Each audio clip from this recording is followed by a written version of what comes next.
এটাকে যদি আপনি সম্পূর্ণ উপার্জনের ব্যবস্থা তৈরি করেন, আপনার সময় লাগবে। আপনার যখন মোটামুটি 20-30টা 10টা 20টা ছাগল হয়ে যাবে, মোটামুটি প্রত্যেক মাসে 2-1 জোড়া বাচ্চা প্রোডাকশনে আসবে, তখন হয়তো আপনি এটার উপর নির্ভরশীল হলেন বা এটাতে আপনি নিজে কাজকর্ম করলেন বা আপনার দেখাশোনা নিজেই করেন, তখন একটা এটার উপর সম্পূর্ণ আপনি নির্ভরশীল হইতে পারে। তো 1 লক্ষ টাকা আপনার বাচ্চা বিক্রি করলেন, আপনি এখান থেকে 20,000 কি 50,000 টাকা ছাগলের মানে খাবারের খরচের জন্য রাখলেন, ওই টাকা আপনি নিজে খরচ করেন, অথবা এটা দিয়ে আরো 2টা ছাগল কিনলেন, কিনা আপনি আস্তে আস্তে খামারটা বড় করলেন, এরকম। ঠিক আছে। আসসালামু আলাইকুম। বর্তমানে অনেকেরই একটা প্রশ্ন, সেটা হচ্ছে ভাই, নতুন খামার করতে গেলে কোন কোন কাজগুলো করতে হবে এই সম্পর্কে একটা ভিডিও দেন। তো বর্তমানে এত পরিমাণে গরম আমাদের নাটোরে, বুঝতেই পারতেছেন আসলে আমার অবস্থাটা দেখা একদম ঘেমে শেষ হয়ে যাচ্ছে। শুধু আমাদের নাটোর না, মনে হয় সমস্ত বাংলাদেশের মধ্যেই অনেক জায়গায় কম বেশি বৃষ্টি হচ্ছে, কিন্তু আমাদের এখানে কোনো বৃষ্টি নেই। তো যাই হোক, আপনাদের প্রশ্নটা হচ্ছে যে ভাই, নতুন খামার করতে গেলে আমাদেরকে কোন কোন কাজগুলো করতে হবে। আসলে একটা খামার, আমি বিগত অনেক ভিডিওতে বলছি, সেটা হচ্ছে যে আপনি টাকা থাকলে একদিনের মধ্যে সেট করতে পারবেন, খামার করতে পারবেন, ছাগল কিনতে পারবেন, খামার করতে পারবেন, কিন্তু আপনি প্রকৃত খামারই হইতে পারবেন না। ঠিক আছে। কারণটা হচ্ছে, আসলে ছাগলের খামার এমন কোনো বিষয় না ভাই যে টাকা পয়সা হইলো মানে 10টা 20টা ছাগল জমায় না, এড়িয়ে টেরিয়ে কইরা সব ছেড়ে দিলাম, খামারি হয়ে গেলেন। আসলে এরকম না ভাই। খামার করতে পারবেন, কিন্তু আপনি খামারি হইতে পারবেন না। কেননা একটা খামারি কাকে বলে? খামারি হচ্ছে যখন একটা খামার করবে, সেই খামার থেকে সফলতা অর্জন করবে, তখন কিন্তু তাকে একজন প্রকৃত খামারি বলে, বা প্রান্তিক খামারি বা সফল খামারি বলে। কিন্তু আপনি যদি খামার কইরা লাভবান না হন, তাহলে কিন্তু এটাকে আপনাকে ভাই প্রকৃত খামারি হইলেন না আপনি। ঠিক আছে। তো একটা নতুন খামার করতে হলে আপনাদেরকে যে কাজগুলো করতে হবে, সেটা হচ্ছে, প্রথম দিকে আপনার ধৈর্য শক্তি রাখতে হবে। ছাগলের খামারটা এমন একটা বিষয়, প্রচুর পরিমাণে আপনাকে ধৈর্য রাখতে হবে। কারণ এই যে কথায় আছে না, যে ছাগল পালে পাগলে, এরকম একটা প্রবাদ বাক্য কিন্তু আছে আমাদের গ্রাম বাংলায়। আসলেই কিন্তু এটা বাস্তব কথা। আর ছাগল এমন একটা প্রাণী, আপনি টানবেন একদিকে, ও যাবে আরেক দিকে। আপনি এটা করবেন, ও আরেকটা করবে। একটু বৃষ্টি হলে বাইরে বাড়াবে না, একটু পানি বললো ওইখানে দাঁড়াবে না, মানে এত সেন্সিটিভ পানি এগুলা। ঠিক আছে। এই জন্য আপনাকে প্রচুর পরিমাণে ধৈর্য শক্তি থাকতে হবে। দ্বিতীয় কথা হচ্ছে, আহ, এটা একটা আসলে লং টাইম জার্নি। আপনি একটা চাকরি করতেছেন, চাকরিটা ছেড়ে দিয়ে চিন্তা করলেন যে আমি একটা ছাগলের খামার করি, তাহলে হয়তো বা আমার আর কিছু করতে হবে না, এখান থেকে যে লাভ হয় এটা দিয়ে আমি আমার সংসার চালাবো, ফ্যামিলি চালাবো। কিন্তু না ভাই, সম্পূর্ণটাই ভুল। আপনাকে অবশ্যই প্রথম দিকে ছাগলের খামার করার শুরুর দিকে পাশাপাশি একটা না একটা কিছু সাইড ইনকাম বা আলাদা একটা ইনকাম সোর্সের ব্যবস্থা কিন্তু রাখতেই হবে। কারণটা হচ্ছে, ছাগলের খামার করলে আপনার মিনিমাম সর্বনিম্ন হইলেও, যদি রানিং ছাগল দিয়ে খামার করেন, 6 মাস উপরে 1 বছর পরে আপনি এটা থেকে প্রোডাকশন পাইবেন, বা প্রোডাকশন পেয়ে মানে যে বাচ্চাগুলো বিক্রি করবেন, মানে সে টাকা আসবে আর কি, আপনাকে এখান থেকে ইনকাম আসবে। আপনি ভাবলেন যে আমি খামার করে নিলাম, এখান থেকে প্রতি মাসে মাসে আমি বাচ্চা বিক্রি করবো আর আমি মানে এই টাকা দিয়ে ফ্যামিলি চালাবো না। আপনার এখান থেকে যে ইনকাম আসবে, এটা একটা লং টাইম, আপনার সর্বনিম্ন 1 বছর লাগবে সময়। তারপর আরেকটা বিষয় হচ্ছে,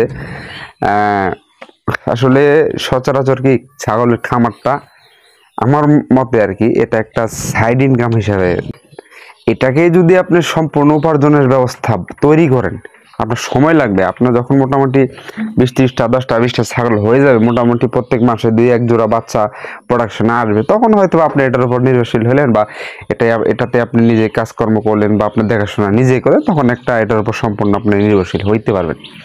আর দ্বিতীয় কথা হচ্ছে, এটার পিছনে কিন্তু ভালো একটা ইনভেস্ট আপনার খরচও করতে হবে। আপনার যে খালি সব বিক্রি, যা টাকার বাচ্চা বিক্রি করলেন সম্পূর্ণ আপনি নিজে খেয়ে ফেলবেন, এরকম চিন্তা ভাবনা করলে হবে না। আপনার কথার কথা 6টা মাস, কিন্তু আপনার 10টা ছাগল থাকলে 10টা ছাগলকে 6টা মাস আপনাকে লালন পালন, খাওয়া, পরিচর্যা সবকিছু করতে হবে। করে তারপরে কিন্তু বাচ্চা প্রোডাকশনে আসলে ওটা আবার 2 মাস 3 মাস সময় লাগবে, মানে গড়ে মোটামুটি 8-9 মাস কিন্তু আপনার বাচ্চা বিক্রি করতে করতে, মানে এতটুকু সময় কিন্তু এদের পিছনে নিজের পকেট থেকে খরচ করতে হবে। তাহলে কথা কথা, আপনি যখন এক সিজনে বাচ্চা বিক্রি করলেন, ওই টাকা আপনি নিজে শেষ করে দিলেন খেয়ে, তাহলে আপনি পরবর্তীতে ছাগলের যত্ন করবেন কি দিয়ে? এটা হবে না ভাই, এটা আপনাকে রেখে দিতে হবে। কথার কথা 1 লক্ষ টাকা আপনার বাচ্চা বিক্রি করলেন, আপনি এখান থেকে 20,000 কি 50,000 টাকা ছাগলের মানে খাবারের খরচের জন্য রাখলেন, ওই টাকা আপনি নিজে খরচ করেন, অথবা এটা দিয়ে আরো 2টা ছাগল কিনলেন, কিনা আপনি আস্তে আস্তে খামারটা বড় করলেন, এরকম, ঠিক আছে। তো আরেকটা বিষয় হচ্ছে, আমি আসলে কয়েকটা পয়েন্ট বলতেছি আর কি, বিষয়গুলো অবশ্যই মনোযোগ দিয়ে শুনবেন আর কি।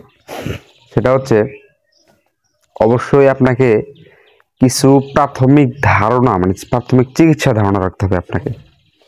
অবশ্যই প্রাথমিক চিকিৎসার কিছু ধারণা থাকতে হবে, ঠিক আছে। এই প্রাথমিক চিকিৎসা কোনগুলো, এটা নিয়ে আমি ইনশাল্লাহ সামনে একটা ভিডিও দিব। আজকে আসলে ভিডিও বড় হয়ে যাবে ওই বিষয়ে আলোচনা করতে গেলে।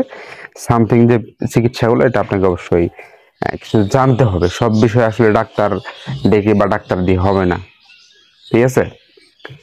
তো আরেকটা বিষয়, সেটা হচ্ছে আপনাকে নিজের কাজ নিজেই করতে হবে। আপনার খামারে আপনাকে নিজেকে প্রচুর পরিমাণে সময় দিতে হবে ভাই। আপনি ওই লোক দিয়ে খামার করবেন, কথার কথা আপনি বাইরে চাকরি করেন বা আপনি প্রবাসে আছেন, কিন্তু চিন্তা করতেছেন যে আমি বাসায় লোক রেখে দিব, লোক দিয়ে আমি 10টা 20টা ছাগলের খামার করব, করে আমি মানে এরকম করবো আর কি। কিন্তু আসলে এটা সম্পূর্ণই ভুল ভাই। আসলে গরুর খামার, ছাগলের খামার, এটা কখনোই আপনার লোক দ্বারা হবে না ভাই। হ্যাঁ হবে, কোনটা আপনি নিজে উপস্থিত থাকতে হবে, উপস্থিত থেকে এখানে দেখাশোনা করতে হবে। কিন্তু আসলে যে চিন্তা ভাবনা করবেন যে আপনি বাইরে থেকে যে লোক দিয়ে আপনার সম্পূর্ণ লোকের উপর নির্ভর করে খামার চালাবেন, এরকমটা হবে না কিন্তু ভাই, ঠিক আছে। আপনাকে, কারণ একটা লোক আপনার একটা ছাগল মানে খামারে যে পরিমাণ দেখাশোনা করবে, বা আসলে ওরা হয়তো বা কাজ করার জন্য কাজ করবে, কিন্তু আসলে এদের প্রতি যে একটা ভালোবাসা নিয়ে কাজ করবে, ওরকমটা কিন্তু হবে না। অবশ্যই আপনাকে নিজে সময় দিতে হবে, নিজে পরিচালনা করতে হবে খামার, তাহলে আপনারা লাভবান হবেন আর কি, ঠিক আছে। তো একটা পয়েন্ট বলি, সেটা হচ্ছে আপনাকে প্রথম দিকে এত টাকা ইনভেস্ট করা যাবে না।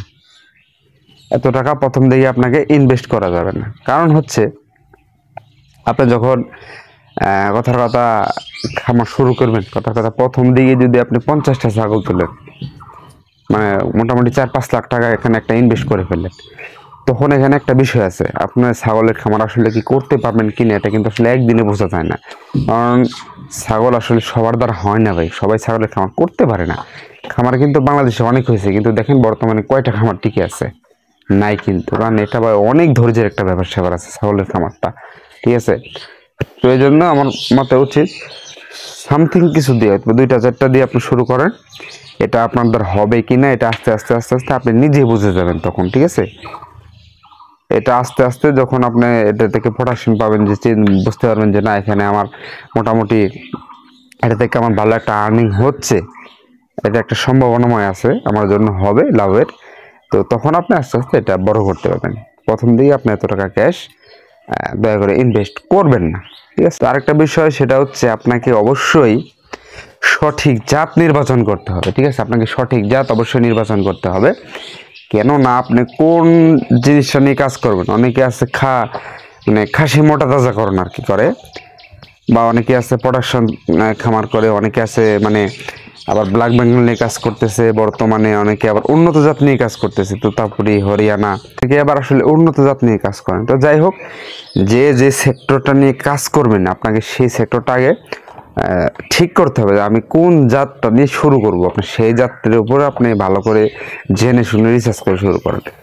আবার কথার কথা, আপনি মানে একটা জাত শুরু করলেন যে না এটা ভালো না, আরেকটা করি, আরেকটা শুরু করলেন, না এটা ভালো না, আরেকটা করি, এরকম করলে হবে না ভাই। আপনি যে কোনো একটা জাত নিয়ে কাজ করতে থাকেন, ইনশাল্লাহ হবে। আর আরেকটা বিষয় খেয়াল রাখতে হবে যে আপনাকে সব জিনিসের একটা মার্কেট চাহিদা আছে, মার্কেট অনুযায়ী কাজ করতে হবে, ঠিক আছে। কথা মার্কেটের চাহিদা হচ্ছে একটা জিনিস, আপনি এটা নিয়ে কাজ না করে আরেকটা যেটা কাজ করলেন, যে এটা মার্কেট বর্তমানে চলতেছেই না, এরকম একটা জিনিস নিয়ে কাজ করলেন, তাহলে কিন্তু এটা আপনি প্রোডাকশনে এনে বিক্রি করতে পারবেন না, তখন কিন্তু আপনি খামার লসের সম্মুখীন হবেন, ঠিক আছে। তো অবশ্যই মার্কেট চাহিদা অনুযায়ী সব জিনিস হিসাব নিকাশ করে কাজ করতে হবে। তো যাই হোক ভাই, ভালো থাকবেন, সুস্থ থাকবেন সবাই, ইনশাল্লাহ আবার দেখা হবে পরবর্তী কোনো ভিডিওতে।